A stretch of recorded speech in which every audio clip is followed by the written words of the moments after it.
Brown, Janet Gilbert, and Harry Friedman.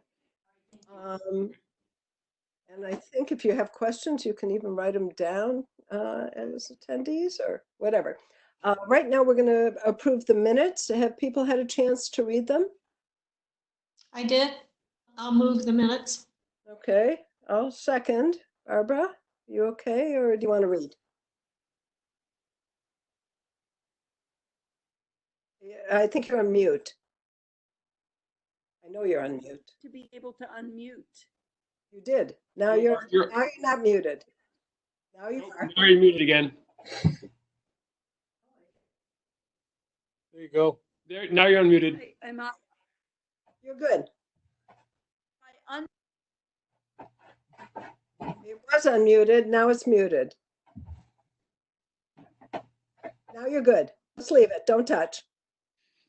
Right. All in favor? I think we had a motion by Suzanne, a second by me. All in favor of Suzanne? Yes. Barbara? Helen, yes. Okay. I forgot we have to do that like that because we're remote. I guess our second item today is the discussion of the public buildings division request for 627, which we discussed quite a bit at our last meeting on March 19th. I subsequently, actually yesterday, had a long conversation with Charlie Simmons about his request and about our budget. It was sort of a frank discussion of, we just don't have the money, especially not right now. Talked about the possibility, if there were any monies that were to come in possibly in the fall, we might be able to look at that to help him out. He's looking for 75% of 75,000 for each one of these positions is the way I understand it. Either way, he is posting them because, as Suzanne reminded me, last time he talked that he had posted 3 positions before and hadn't got anybody to respond. He's hopeful that he may. So he has some money for some of these positions. And I think, David, great. I think we came to the understanding that, we're going to try and work together and see if there's anything that, depending on our budget and what happens with our budget, we'll go forward and see if there's any possibility. And that just didn't want us to have him come and talk again and us say again, we're really sorry. It just didn't make sense. So are there any questions about that? Welcome, Carla. Thank you. You heard what I said just now about number 2? No, I couldn't get into the meeting. Robin just let me in, so I. Okay, so just real quickly, I had a conversation with Charlie. Charlie's not here. We're not going to be discussing this further at this point, basically because we have no clue what our budget is for next year at this point, with what the advisory committee is saying and the town. I think we just have to wait and see about this. As much as, we would like to fund it, we think, they're important pieces, maybe not all of it. It's just not possible right now. Okay, thank you. So that was our conversation. Yeah. Helen, just to be clear, as we build a balanced budget to go in front of finance next week, we should not allow for any expenditures on HVAC. I would think so, because this balanced budget is not really a balanced budget. We know that. So, what's the point to put it in and then take it out? I just don't. We're suggesting no additional funding. The funding that we already give him should continue. That should continue. So he still has some open positions, but he's having trouble. I guess what I'm saying is he requested 4 HVAC position. He requested the school department to pay for 4 HVAC positions. And what we're suggesting is that none should be in our budget. Correct. Okay. And the 402,000 additional repair and maintenance is not. Take that out as well. What have we get? I think there's something that we give him every year that should stay in. This is additional, my understanding. To 620. let's not discuss this more now. We'll look at numbers and, Okay, yep, great. but my understanding is he will still get the monies that he gets from us every year. This was for additional money because he was behind in repair and maintenance and wanted to be able to catch up. Hopefully, maybe there'll be some savings this spring that he can use some of that money to catch up on things. There have been, and he's already started a little bit, because That's my obviously understanding. the utility budget, we're not using as much electricity, and we've turned off the heat at this point in the schools where there's nobody in them, Right. and we're checking them. So he's got a little more, and we've already started working on stuff for the end of the year to start a little bit early. And just an FYI, I talked to him about hiring window washers to make sure the windows this year. After he knows how Pretty much space they confident have. you would not let that go by, Helen. No. I'll remind them, and we'll get some of the buildings done. I think that'd be great. Okay, Helen, there's nothing we vote on right now, right? We're just letting Ben know and Mary Ellen know that we don't recommend adding this money at this time to the budget. So in the simplest budget clarity terms, are we recommending level service, the same number of people and services that he had this year for next year? Or are we recommending level funding, which would, effectively mean some type of reduction as costs in some areas always go up, whether it's personnel or contracts? I think it's level funding. Level Yeah, funding. isn't this the Mary Ellen. 627,000? We're talking about the 600, yeah, that's not level service or level funded for Charlie. That's We're not recommending that, You're not recommending any additional except at all? not at this time. Mary Ellen, you missed out on the conversation. Because I couldn't get into the meeting. I don't have the panelist links. I have, None of us did somehow. It was, well, anyway, because I gotta jump off and then jump back in. So if Robin could send me a panelist link so I don't have to through what I just went through to get in, then I can jump back and jump in when I get off the COVID task force meeting. okay. That would be appreciated. So I'm assuming I missed that you're not making a recommendation for any increase to Charlie's budget at all. Correct, at this That's right. time. At Okay. this time. Got it. We want to see how our budget, comes out, where we are at when we get the cuts that we assume will be happening. And then if we need to, or if we can, maybe in the fall, we could, transfer 50, I don't know, 100,000, whatever we can do to help out, but certainly not at this amount. I don't think that'll be possible. I couldn't recommend it to the school committee. I don't know if anybody else on the committee can recommend that. Well, Matt was just saying, Mary Ellen, that, I mean, you could say it, Matt, that there is some savings going on right now.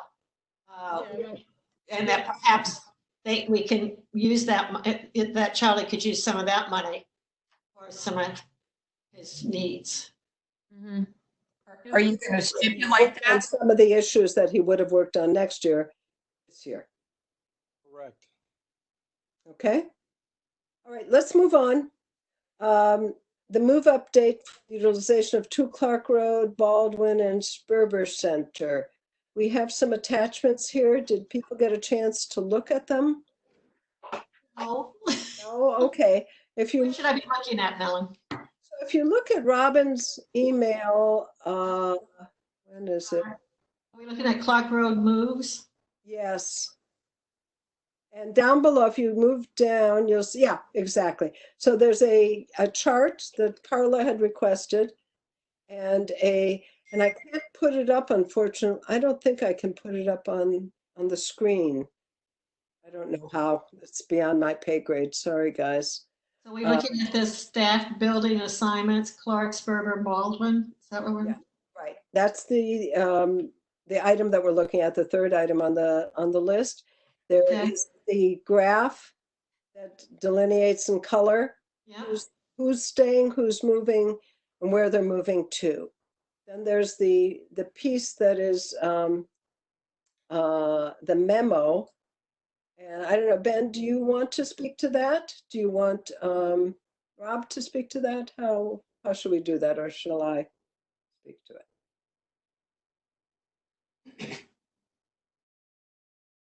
And you're muted. And you're muted if you're talking. I was talking. I was definitely talking, and I was apparently just talking to myself. Okay, so in terms of just a sort of a quick summary, and then I'm happy to go into details of the table. Essentially, we are moving folks. I'm trying to figure out which domino I should explain first. The first domino we are doing is adding BEEP classes. So we're adding 2 BEEP classes into the Clark Road building, plus a third one that's coming from Heath. Okay, so there'll be 3 more BEEP classes as of now already for the fall. We'll also have another extended day there as well. So we'll have 2 extended day, 1 RISE classroom, perhaps another. But so those move in there. That means that onto the second floor. That means that the staff now they're on the second floor move up to the 3rd floor. Base will move out to Baldwin. The other thing that'll happen then is the curriculum coordinators and clerks over at the SEC. Most will move to, almost all of them will move to Baldwin because BSSCC is moving out.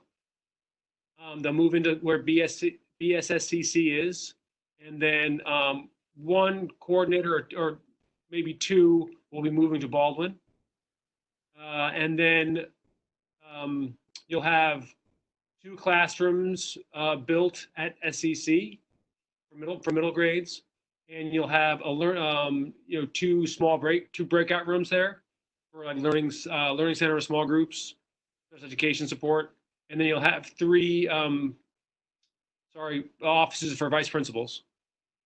So those are sort of it, in broad strokes. And then let me pause there, and then we can just go through don't need to go through in detail, but sort of just look at the colorful chart. That's the basics of what we're trying to do, intend to do. Questions about that? I think, Can you hear me? Carla, yeah, we can hear you. yeah, let me just say one thing, Carla, before I recognize you. It'd be great if we could see you. I don't know if you have that capability, but one thing that is also in this memo is that we are aware that the adult ed may need a temporary, a more accessible, not temporary, a satellite office that's accessible to the public. We need to figure that one out together with them and their board as to where that might be that they could be able to register, or if they just have more robust online registration process. Yeah. Okay. Yeah, hoping for like a temporary satellite office during their registration periods, but you haven't had any luck yet doing that, although we've tried a couple options so far. Okay, I think you can now see me. At least I can see me. So, See you, Carla. so a couple of questions. Given the uncertainty of the coming fiscal year, how can you assume that there will be new enrollments for BEEP? And how can you assume that you're going to be needing all these office spaces because there conceivably could be cuts to the central administration? And thirdly, the question about adult ed, again, if people are going to be from time to time needing to go into self quarantine, I can't see how adult ed classes are going to fill up. So those are my questions taken within the context of current events. And I realize you're not necessarily going to be able to have answers for all of them, but I guess I'm interested in hearing your thinking. Yeah, so the BEEP classes they're already enrolled. Our enrollment for BEEP has already been happening. So those I'm actually talking about actual classes that are enrolled already. Meaning they're registered to be enrolled for the fall. Like we have names and people will be taking deposits shortly and that sort of stuff. And you're assuming that everyone's going to be able to pay their tuition bills from those enrollments? Yeah, I mean, yes, at this point, we need to plan for that, yes. I don't know if you're aware, Carla, we raised the tuition 3% this year. Right. No, I'm just thinking in terms of what the advisory committee has been discussing in terms of trying to predict revenue. And the obvious situations where people will have lost their jobs, or maybe one of two income earners per family will have lost a job, and there are going to be things that they simply can't afford to do, including paying their taxes on time. So I'm just guessing that the same scenario could apply to people who have already signed their kids up for BEEP and for other programs that require fairly hefty fees. So that, I don't know if there's any way for us to know that at this point, Carla. I think it's good for us to be aware that that may happen. You know, there may be a cancellation rate higher than in the past. I understand that. In terms of base, don't have a crystal ball on what anybody's going to be doing in terms of, you know, on and off social distancing and their therefore impact on whether people do adult ed. I mean, I just, you know, And again, they do it electronically. And so they have moved to more distance learning classes already. so I think that'll probably continue. Okay. You know, in terms of whether we need space, you know, these spaces are going to be sufficiently full, whether it's Clark Road or Baldwin, that will still need. I mean, unless there is a, a cutting of dozens of staff, you'll still need these spaces in places. You know, I don't. They may be less full because of future cuts, but Correct. There'll be 4 to 7 people in a space. So if we had staff reductions, chances are we wouldn't have entire rooms empty. yeah. The other piece too, we will know about people apply, they have to send in a deposit. So I think we're going to need to start turning off, because there's a echo. If you turn off or mute your, I'm still getting it now. It's okay, well, almost good. We'll know about the tuition, the registrations in a few weeks, because the letters are going out. People have to mail in their deposit by a certain time. So that, and the other piece too is that, we are certainly at the lower end of competitive in terms of costs, so that some people who may have gone to other places may decide that they want to register in one of our programs. So there's a lot of moving parts here. I think we have to keep our eye on the ball, basically. No, Carol, I can't hear you.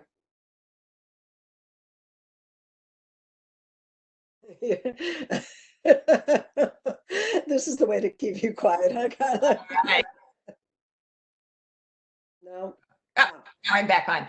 I'm only suggesting that you might want to have a plan B, or a series of what if scenarios, because I suspect that's the way the town and the schools are going to end up, the direction they're going to end up. I think we will. I mean, we will have to, just like with our budget. It's going to be a work in progress, all of these things. And we've never encountered this before. We're going to do the best we can with all of it. Right. Okay. Okay. Are there any other questions from the committee about these moves? Yeah. I was just wondering, we don't have the information from Sperber Center. What size are those classrooms? It depends how we actually construct them in terms of space we grab, but at the minimum, there'll be 600 square feet, and it could be more than that. It's just we have to, continue to look at just how we can figure them. They will be oddly shaped, but that's not unusual for Pierce. Right. And did we have bathrooms over in that part of the building? Yes, there's a bathroom at Sperber. That meets the needs. Bathroom. A bathroom. There's 2 bathrooms at Sperber. Okay, thank you. No, Barbara, we can't hear you. Sorry. Classrooms. Can you hear me now? Yeah. Yes. Classrooms at Sperber, you're going to need more. Their bathrooms there, are they full in a school bathroom, you have several stalls. Are they stall bathrooms or are they individual bathrooms? Because that was largely staffed. Individual. And they're going to be used for middle school kids who are moving around the building. So it's just if you have, I mean, if you need to while you're in that class, but you're going to be moving to your next class in the main building. But it means that not more than one child at a time can use the bathroom. Two, right? Two. Well, two, but different rooms. I think that's iffy. I don't think it's like what was, I'm not sure, Matt, if you know what was at the loft. I'm not sure it's much different than that. It's not much different than the loft. Okay, and it worked there. My other And question. there are fewer students at Sperber than there were at the loft. Right. So the kids come in for a class and they kind of learn fast that there's a shortage of bathrooms and you're going and everybody knows you went to the bathroom. So kids tend to avoid that if they can help it. Another question. When I think back to Sperber, I don't remember a connection to the Pierce School. Is there a way? You have to walk outside. That's It's what I thought. it's Yeah. physically attached to the building, but it's designed to be separate. Right. And is that going to be workable? It is. It's just a little bit longer for them to change class. I mean, they changed class between what we called the Pierce campus, between historical, the main building, and the loft. So now it's Sperber, the main building, and historical. They also went to the teen center too for 2 years, 2 years ago. Yeah. So, and hopefully that will be remediated in the nearer future Hopefully. with the new building. Okay. Is there anything else about the costs that we should talk about, the financial Yeah, implications? sorry. Yep, talk about that. So what we have for you there are just at this point estimates on planned expenditures for these, so you can see the different areas incurred. So electric and data, moving, relocation of equipment, packing, purchasing of furniture, and moving costs. Purchasing of furniture might be more than that. Anyway, but those are the categories, and these are our current estimates for these different areas. Then we also have carpet, painting, that sort of thing. Yeah. So right now we're estimating $87,000 for all moving costs and sort of setup costs. Yeah. Okay.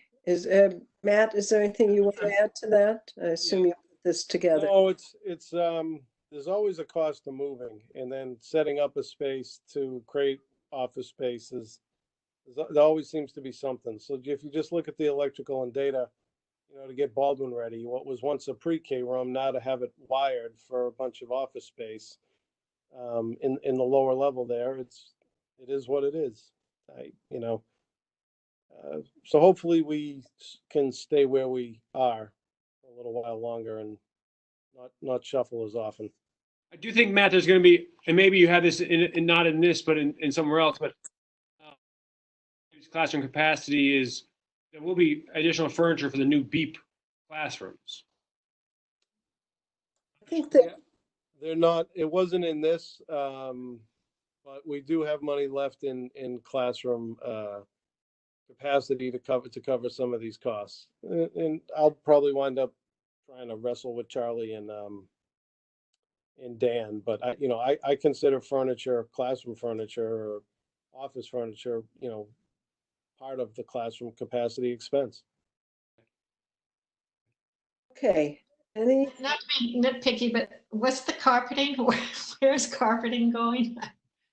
In the SEC, there's carpeting on the ground floor. It's been there 20 plus years, and as we moved some of the furniture and things underneath it, even though they're not little kids and they wouldn't be sitting on the floor, to try to make the space more palatable, and to clean it up, since we're going to be there for 5 or 6 years, it was recommended we get some new carpeting and some paint. If you've seen the the gray sort of tired concrete at Pierce. When it gets painted, it brightens up the space quite a bit. So we were looking to do that, or at least that had been requested, and I didn't really have a problem with it since Charlie came with end of the year funds at the same time. I'm just not a huge fan of carpeting for kids, But I think the floor is cement. It is. okay. I don't think there's a choice there. No, Gotcha. the carpeting would be cheaper than to tile it, Okay. and it's carpet there now. Okay. Any other questions? All right. Seeing none and hearing none. I think I'm not sure if we need to take any, oh shoot, don't do that. I just lost it. Hold on. The agenda? Okay, I got it back. I got it back. I'm just looking at the agenda to see if there's anything we need to vote on this or recommend to the school committee. I don't believe so. No, I think I'll just inform them of what we talked about and see if there's any questions. I think that, I mean, we could maybe, make a recommendation to follow the suggestions of the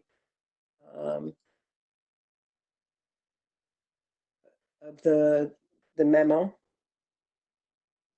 I don't know. Any thoughts, school committee members? Is somebody talking? I don't think there's a need for that, Okay, because then it goes to the full school committee and anyway. We're gonna proceed with the moves anyway. We need to. yeah. Okay, all right, let's move on. Matt Gillis, you're on. Update on the school buildings projects. All right, let's start with the good news. Driscoll is proceeding, and it's proceeding well so far, in my opinion. Architect's been very busy. Plans are about 30% complete. They have different labels: design, schematic design, design development, but they're about 30% done. And in another couple of weeks, they'll be about 50% done. They'll go out for a cost estimate. This will be kind of a three-way cost estimate so that we, get to the right number. First cost estimate will be by Daedalus and Jonathan Levy Architects, who hires them. Gilbane will do their own cost estimate. They're the CM at risk. So they start to reconcile those. And then the OPM left field on this project, they're anticipating they're going to wind up sending it out as well, because we're in kind of a unique point where we were at a very, strong bull economy for construction with a shortage of labor just 60 days ago. Now we're looking at a very different world, and things are different as far as construction goes.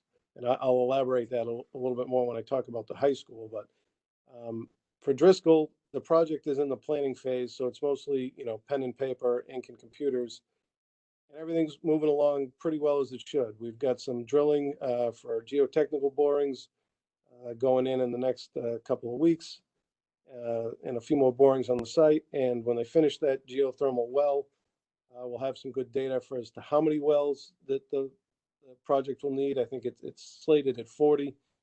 I think that's very cautious on their part. It'll probably be less than that if they find the amount of water flowing underneath that they hope to find.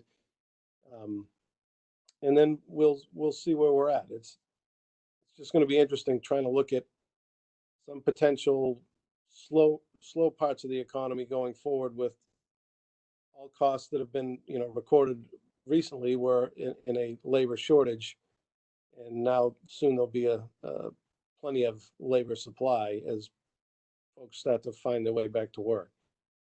High school. Before you move on, so that we can finish up Driscoll, last night there was a playground committee meeting, the Driscoll Playground Committee, that Matt actually attended also, where we went over the different designs, the 3 different play areas, a basketball court, a turf soccer field, a garden, outdoor classroom space, It actually looks quite nice, and the next meeting of that committee will be in May sometime after the first estimates come in.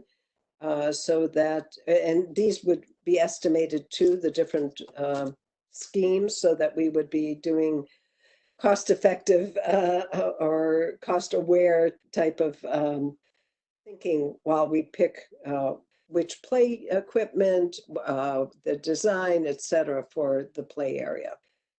So to Helen's point, there was a preferred site option in the meeting last night that folks will be seeing probably pretty soon. Once I think that gets finalized, we'll add that to the Driscoll website. This has been really good work by the architects to take in a lot of competing interests in what folks want in the project. And they're able to show in square footage that the new Driscoll, which will hold basically a third more students because it'll have one more section, is about the same square footage as the other one. There's more functional green space and green space on the site, and it's still the same size site. So, even though you get folks saying we need more parking, we need less parking, we need more green space, they're taking everything into account, and they're trying to use as much of the space as efficiently and as effectively as possible so that there isn't too much, I'll call it boring green space that people won't find a way to appreciate it. So I think it's going to be a lovely place, both for school and for the community. Absolutely. Yeah, absolutely. Looking forward to it. I think a lot of people will be and be pretty pleased with it. That presentation is up now on the website. It is up. Okay. Thank you. Thank you, Rob. Sure. Okay, do you want to continue with the high school? Sure. The high school is still in progress, and we're fortunate that it is proceeding. It's just not moving as fast as we would like. There are several things that have been shut down on the project. I'll call it a forced shutdown, a little bit out of our control. We've had, most recently, last Monday, the Carpenters Union directed their members not to show up, and some other groups followed suit. And that slowed down the pouring of concrete on what I'll call the Cypress or 22 Tappan side. So that part of the project is falling behind schedule. I won't elaborate as to how far. That's not exactly my role, but in short, last week they were down about 80% of what they would have had for labor on the job, because some groups aren't working and some groups can't work because the materials aren't there yet. On the STEM side, where we are erecting steel, there's a bunch of precast concrete sitting in a warehouse up in Vermont that we'd like to get, but the governor of Vermont has shut down all commerce in Vermont that's deemed not essential. And even though we'd like to be able to pick it up, we just can't do it yet. So that's slowing down. No, it's ready to go, correct? Is what I heard you say. That's what they tell us. It's on a pallet. We just have to, we just need it delivered or pick it up. Just open the door and let us in, but I guess we can't drive down the road with it in Vermont at this point.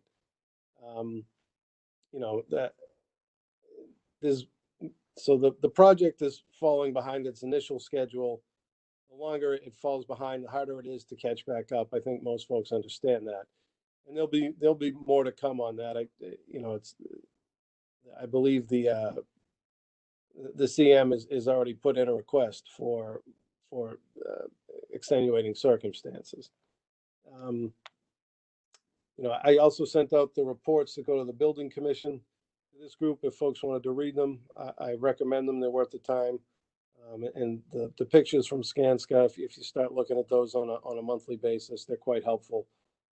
The OPM reports, 2 different styles, but I find them helpful. And if you want to dig into it deeper than what I gave you here, there's plenty of information there to help you track both the project schedule as well as the project budget, especially on the Driscoll project. I agree with Matt about the pictures, and from Skanska, it's worth taking a look at the progress that they have made, considering all that we're going through. Are there any questions on this part? Yes, Carla. No, Carla, you know what? Once more, we don't hear you. Okay, Robin's controlling the microphones, I think, so she was just kind enough to allow me to take off my mute status. With Driscoll, when these designs go out to bid, if the bids are significantly lower than anticipated, and it looks as if the entire $115 million that 115.8 town meeting has authorized the bonding for would not be necessary to complete the project. I wonder whether the school committee and specifically the Driscoll Building Committee would think about not spending all of the money that has been appropriated by the project, but instead use that as capacity for the next major school capital project.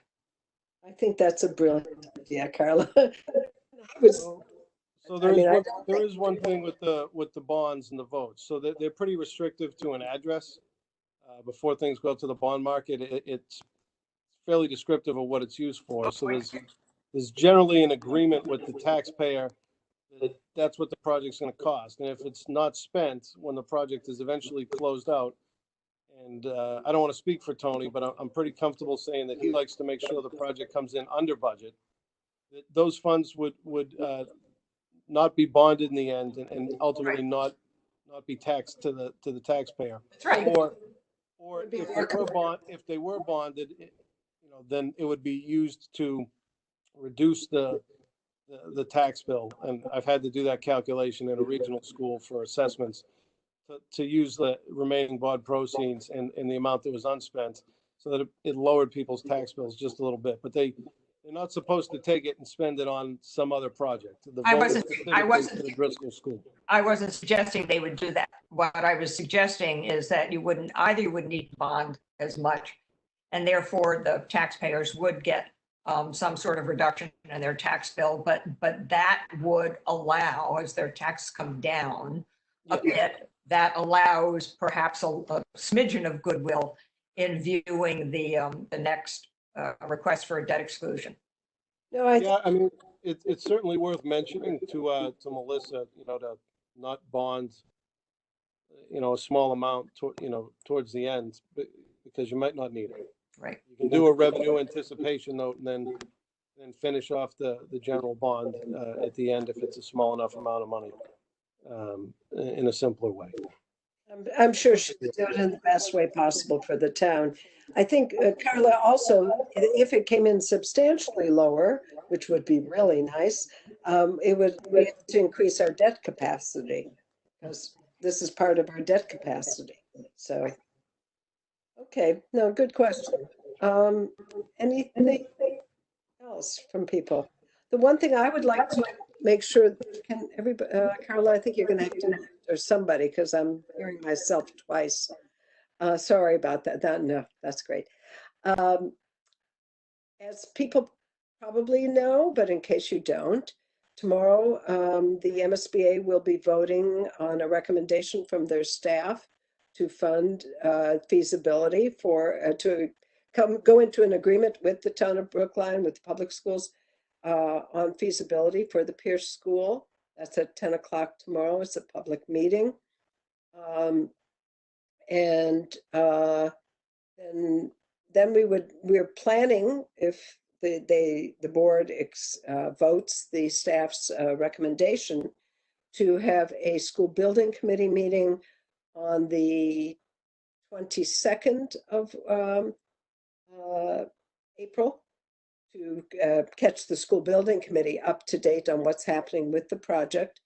That would be at 8 o'clock in the morning, and then a community meeting the following week on Tuesday, the 28th, to talk with the community about, the whole process, the MSBA process, the where we are, and a beginning, I think, of a discussion about the school itself and an open school versus closed classrooms. I think that's going to be a big conversation at Pierce and needs to be had, because I think, we probably won't get 100% agreement on what sort of building it should be. but I think that it's important to hear from people as to what their experience has been and what they prefer. So I think that's it for Pierce. Is that correct, Ben? Is there anything else? No. Okay. Any questions about Pierce? So Helen, I just wasn't sure what you said. We're waiting to hear what MSBA is going to say, or you So think they this? have, so MSBA staff is recommending to the board to vote favorably to continue in feasibility with the public schools of Brookline. The board tomorrow has their regular board meeting, and we are on the agenda, and we hope that they will approve it. They have the right to reject the staff's recommendation, but our hope is that they will go with the staff's recommendation, and we'll know that tomorrow morning. So either way, there will be both meetings afterwards, but hopefully it'll be with all the good news. Does that answer your question, Suzanne? Yeah, it does. Do we need more people to go, or does it make any difference? So there's no going to, it's, you know, seeing it online, everybody is welcome. There's a site for the participants from the school. We had to submit names by today, is my recollection correct, Ben? I thought it was yesterday, but It may have been yesterday. You're right. It was yesterday. So that they could let us in, so they don't have people, you know, to their meetings and stuff. But it is viewable through their website. Okay, thanks. Okay, and we can try and make sure that gets sent out to people. Okay, any other questions on Pierce? No. Okay. Hey, you know, this may be a record meeting. Hold on, guys. Okay.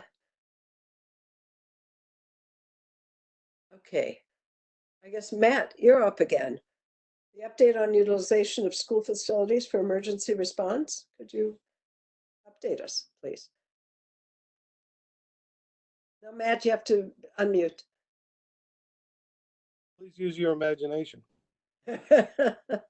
Our schools are being used as a temporary fire station, a temporary police station, and at the Coolidge Corner School, and we potentially may have more police at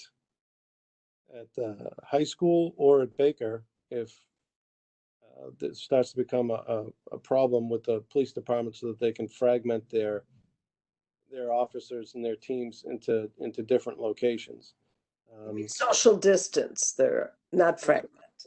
Well, yeah, I mean, well, social distance their department, the department within the department, so that not everybody would have to be out at the same time for quarantine reasons.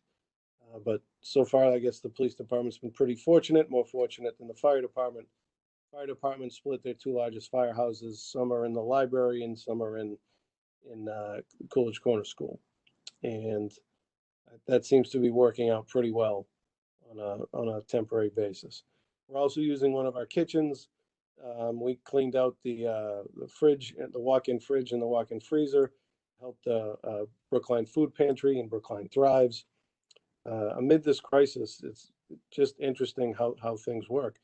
Some of the local food banks in Jamaica Plain and Brighton closed as things got, as the need went up, but they were staffed by folks that I guess I'll call them retirees that might have been at more of a risk and were not comfortable working at the food bank and having too much contact with people. And so they closed. And then aside from Brookline residents needing a little more help, we're helping some non-Brookline residents that are going around the corner. And the food bank asked for some help.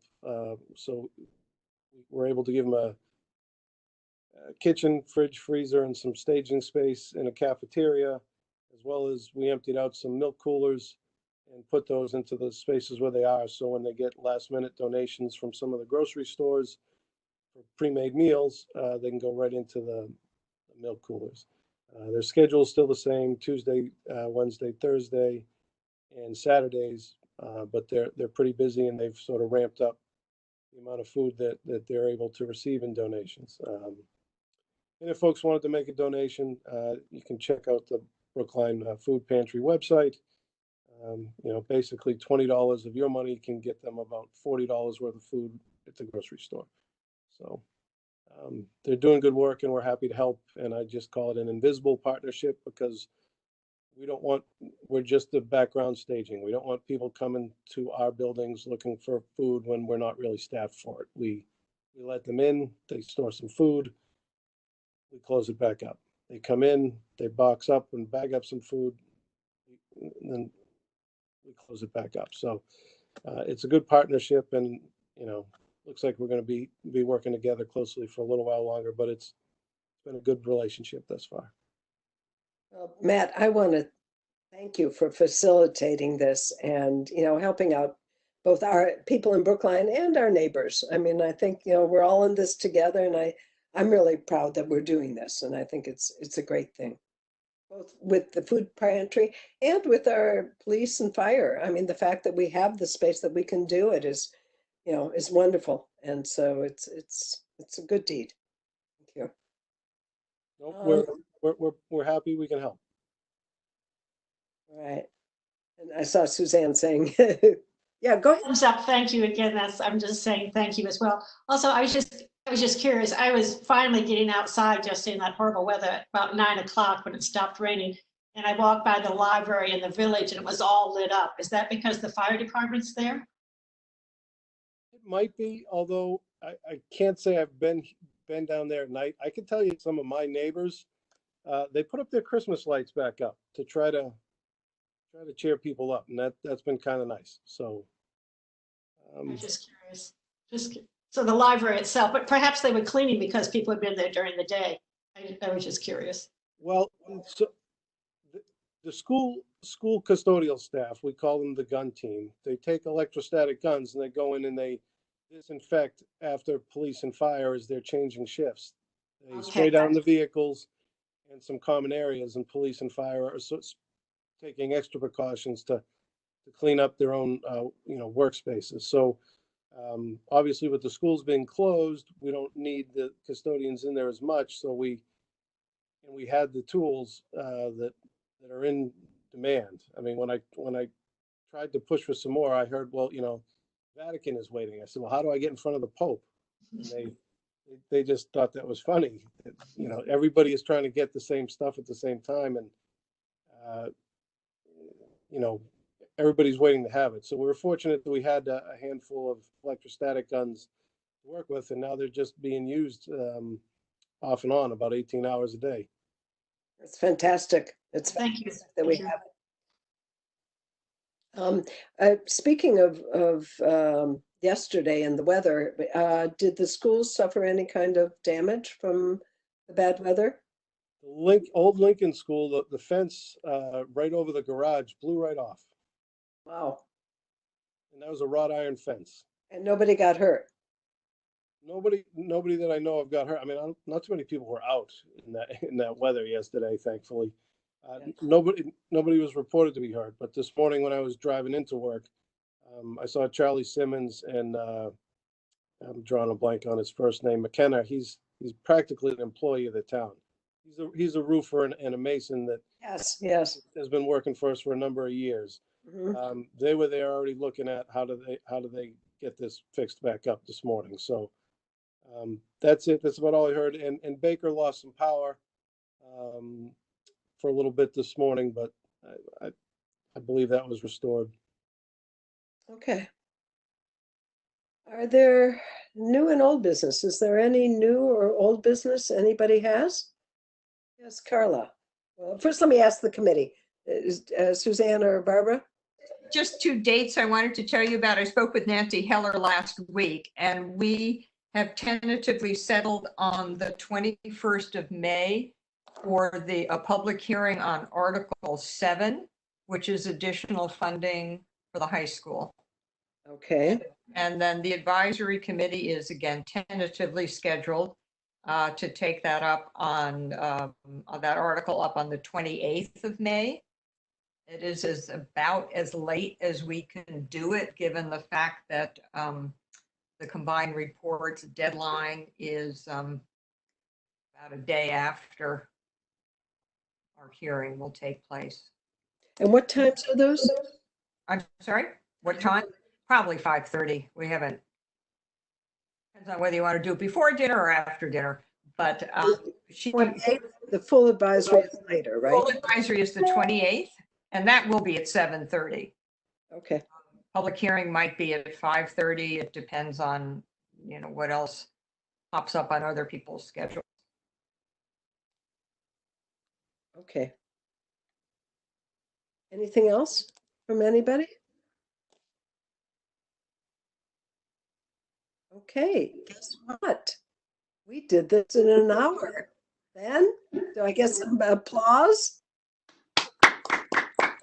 Thank you, thank you. Everybody can go have dinner or go for a walk. Thank you very much, everybody, for coming. And